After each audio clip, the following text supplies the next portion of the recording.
Vamos a deducir la ecuación del toro. Si por ejemplo tenemos esta ecuación, raíz de x al cuadrado más y cuadrado menos r todo al cuadrado más z al cuadrado igual a radio al cuadrado. Bueno, pues esta es la ecuación de un toro ya perfectamente organizada. Y si por ejemplo le damos valor, vamos a darle por ejemplo 3 al radio mayor y vamos a darle 1 al menor. Eso significa que en una superficie tórica un toro es coger una circunferencia que está en un mismo plano que una recta y empezar a girar esa circunferencia respecto a esa recta como eje de giro. Entonces en el momento en que empiezo a girar esta circunferencia, pues se me provoca una figura exacta a un donuts, ¿no? Eso es un toro, ¿no? El toro puede ser tal que esa circunferencia sea exterior a la recta de revolución, al eje de revolución, o puede ser tangente y tenemos un toro sin agujero, con un punto de contacto con la circunferencia opuesta, ¿no?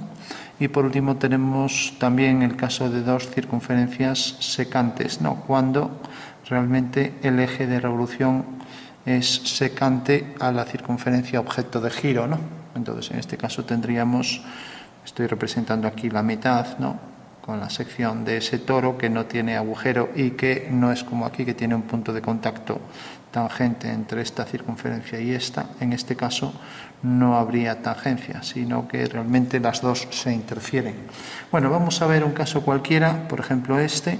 Cuando nos dicen que este radio vale 3 y este 1, pues nos están diciendo que realmente esta medida, la correspondiente a el radio de la circunferencia esta, pues esto tiene valor 1, mientras que la distancia desde este centro de la circunferencia hasta el eje de revolución tiene valor 3, ¿no? O sea que sería algo como esto. Aquí tenemos la circunferencia, aquí un radio 1 y aquí tendríamos 1, 2, 3. ¿Vale? Con lo cual aquí estaría el eje de revolución, ¿vale? Sabiendo que esto mide 3, ¿no? Bueno, en este caso ya sabemos que la ecuación del toro realmente es esta, ¿no? Bueno, vamos a ver entonces de dónde sale esa ecuación y vamos a entenderlo en el espacio. Consideremos entonces, vamos a dibujar aquí el toro. Vamos a hacerlo un poco así grande para que se vea mejor. Consideremos el eje de revolución. Consideramos aquí el centro por donde pasa, por ejemplo, el eje, llamaremos este eje X y a este eje Y. Pues tenemos los dos ejes y ahora tenemos aquí, por ejemplo, lo que correspondería a esa circunferencia, ¿no? Aquí. Entonces aquí tenemos la circunferencia y por tanto la superficie tórica vendrá por aquí. Vamos a hacerlo por aquí.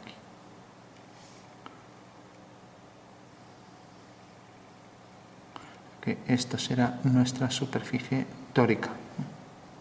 Y si consideramos un punto, por ejemplo este, vemos que aquí queda definido por esta coordenada y esta coordenada, ¿no? Y ahora consideramos este punto que se desplaza para cualquier posición de esta circunferencia que pasa a esa altura, ya que esto está comprendido entre la circunferencia meridiana, o sea, la que pasa por aquí, tanto externa como interna, y luego esta circunferencia la puedo desplazar por la parte superior, ¿no? Bueno, para que se entienda mejor vamos a darle un poco de sombra y nos quedamos aquí solo con este trozo de toro, o sea, como si hubiéramos cortado ahí el trozo de donuts, ¿no? Entonces le damos un poco de sombra para que se perciba cómo sería. Ponemos un lápiz y tendríamos entonces la superficie por aquí debajo y por aquí hacia adentro.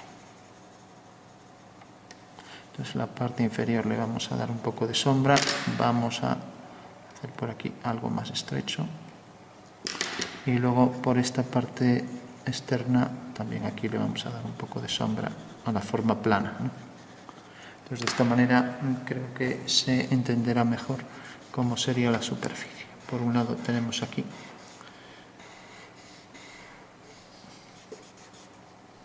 y ahora tenemos aquí la forma plana que ha sido seccionada. Bueno, pues ese es el toro y vamos a ver entonces de dónde sale la fórmula. Conseguiremos aquí entonces esta medida, nos vamos a acercar para verlo mejor. Tenemos por un lado, decíamos que esto era el radio minúsculo, lo denotamos así. Y ahora tenemos, por ejemplo, aquí una medida correspondiente a este radio, que era el radio mayor. Lo poníamos con letra mayúscula, ¿no? Bueno, y si tenemos este triángulo, si lo vemos de cerca, aquí hay realmente, lo voy a poner así más grande, tenemos este es el radio y este es el ángulo que llamaremos alfa, ¿no? Bueno, pues realmente, ¿qué tenemos aquí? ¿Qué tenemos aquí? Bueno, pues como sabemos, esto es R por el seno del ángulo, ¿no? Ya que el seno del ángulo alfa será esto dividido entre esto. Entonces ya podemos escribir que esto es R por seno de alfa, ¿no? Mientras que esto es R por el coseno de alfa, ¿no? R por coseno de alfa. Ya que alfa, el coseno de este ángulo, pues será esta medida dividida entre esta, ¿no? Vale. Bueno, ¿qué tendremos entonces aquí? Pues como esto es R coseno de alfa, este trozo, pues, y esto es R, pues tenemos que esto más esto, pues será R más esto. Entonces ya lo ponemos aquí. Entonces tenemos que esto es R más R coseno de alfa. Bueno, con lo cual ya tenemos todo perfectamente definido. Ahora a partir de aquí, pues tenemos, ¿qué sería esto? Bueno, pues esto es el radio por el seno del ángulo, ¿no? Y esto es lo que vale la coordenada en Z. Entonces sabemos, este es el eje Z, vamos a ponerlo aquí. Entonces ya escribimos, Z es igual a R por el seno de alfa, ¿no? Tenemos ya la primera coordenada. Ahora veamos la coordenada, por ejemplo, conseguiremos ahora por aquí, por donde pasa el punto, y tenemos aquí esta circunferencia. Esta circunferencia, cualquier punto de esa circunferencia, siguiendo aquí la dirección del eje Y, y tenemos entonces la coordenada en X, que es esta, y tenemos aquí la coordenada en Y, que es esta, ¿no? O sea, esta medida en Y y esta medida en X, ¿no? Bueno, ¿qué sería entonces realmente esto? Bueno, pues si a este ángulo, por ejemplo, le llamamos φ, se llama φ, entonces necesariamente también sabemos que, por ejemplo, esta medida que tenemos aquí, al traerla hacia aquí, pues vemos que es esta. Es en realidad esto, todo esto, ¿no? O sea que en realidad esto que tenemos aquí es R más R coseno del ángulo, ¿no? Bueno, y como ya dijimos, pues el seno de φ pues será esto dividido entre esto, mientras que el coseno de φ será esto dividido entre esto. Entonces, como decimos que el seno de φ de este ángulo pues es esto dividido entre esto, entonces si despejamos Y, pues tendremos que Y será igual a esto por el seno de φ, ¿vale? Entonces ya escribimos Y es igual a R más R coseno del ángulo alfa, ¿no? Por seno de φ. Seno de φ. ¿De acuerdo? Y ahora tenemos que la otra coordenada X pues será, pues lo que decíamos, esto, que era en realidad la hipotenusa, R más R coseno de alfa por coseno de φ. Bueno, ya tenemos entonces lo que valen cada una de las tres coordenadas, ¿no? X y Z, ¿no? Bueno, podemos intentar deducir la ecuación cartesiana eliminando los parámetros, ¿no? Y los parámetros que vienen dados por los ángulos. Para ello podemos coger la relación trigonométrica seno al cuadrado de alfa más coseno al cuadrado de alfa es igual a 1. Esta relación es la que se basa en el teorema de Pitágoras, ¿no? Bueno, si aquí, por ejemplo, despejamos lo que vale el coseno cuadrado de alfa es igual a 1 menos esto, ¿no? 1 menos seno cuadrado de alfa. Entonces, que 1 menos seno cuadrado de alfa, ¿vale? Podemos pasar el cuadrado como raíz y ahora podemos aquí despejar. Tenemos que el seno de alfa es z partido por r, ¿no? Ya lo ponemos aquí. Seno de alfa es igual a z partido por r. ¿De acuerdo? Bueno, pues según eso, como tenemos que eso es lo que vale el seno de alfa, podemos sustituir aquí. Entonces tenemos coseno de alfa es igual a raíz de 1 menos seno cuadrado de alfa, que vale esto. O sea, vale z cuadrado partido r cuadrado, ya que esto está al cuadrado, entonces elevamos esto al cuadrado y esto también. Z al cuadrado partido r al cuadrado. Bueno, pues eso es lo que vale entonces el coseno del ángulo.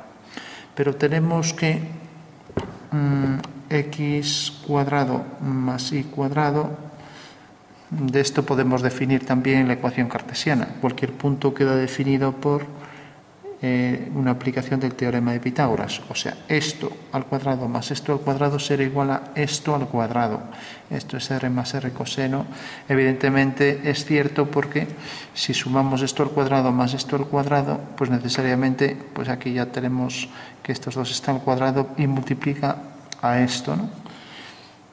Y en el caso de seno cuadrado más coseno al cuadrado es igual a 1, o sea que va a dar lo mismo. Es evidente que esto más esto es igual a esto al cuadrado, ¿no?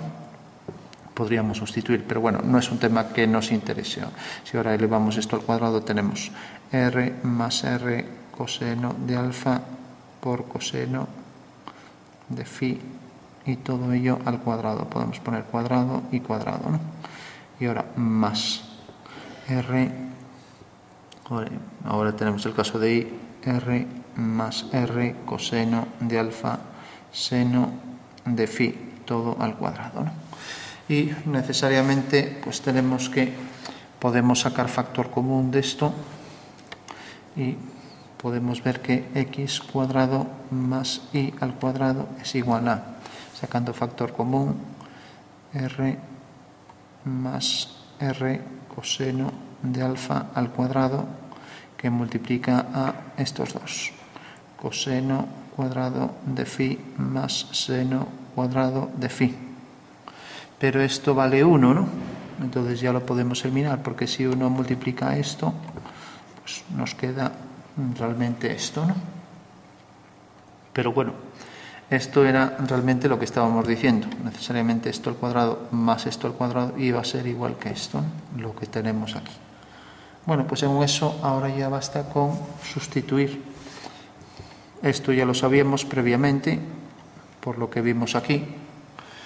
Pero ahora lo que hacemos entonces es llegar desde aquí a lo que sería la fórmula a la que queremos llegar, ¿no? Ya que teníamos que el coseno de alfa valía esto, entonces lo podemos sustituir. X cuadrado más y cuadrado es igual a, tenemos aquí r más r y ahora sustituimos por su valor, ¿no? Era esto, lo que valía el coseno de alfa, ¿no? Que multiplica a raíz de 1 menos z cuadrado partido r cuadrado, ¿no? Y todo esto al cuadrado.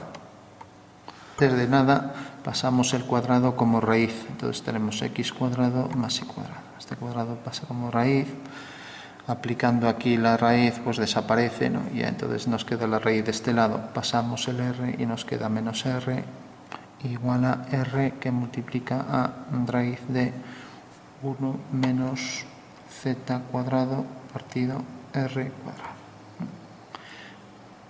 Bueno, y ahora podemos eliminar, elevando aquí esto al cuadrado y esto al cuadrado, podremos eliminar aquí la raíz, ¿no? Entonces esto nos queda igual y tenemos x cuadrado más y cuadrado menos r cuadrado igual a, esto quedará aquí r al cuadrado y aquí cuadrado y raíz desaparece y tenemos que r multiplica a esto y a esto, ¿no? Bueno, vamos a ponerlo así, 1 menos z cuadrado r cuadrado. Bueno, y si multiplicamos esto, r cuadrado que multiplica 1 es r cuadrado menos esto que multiplica esto, r cuadrado en el numerador y denominador desaparece, por tanto nos queda r cuadrado que multiplica, esto desaparece el radio al cuadrado y nos queda z cuadrado, ¿no? Igual a raíz de x cuadrado más y cuadrado menos r todo al cuadrado. Pasamos para aquí el z cuadrado, pues nos quedaría x cuadrado más y cuadrado menos r al cuadrado igual a, bueno, más z cuadrado igual a r al cuadrado. Bueno, pues ahí es a donde queríamos llegar. Bueno, pues ese sería entonces el método para poder deducir la ecuación del toro, ¿no? Bueno, pues lo dejamos aquí.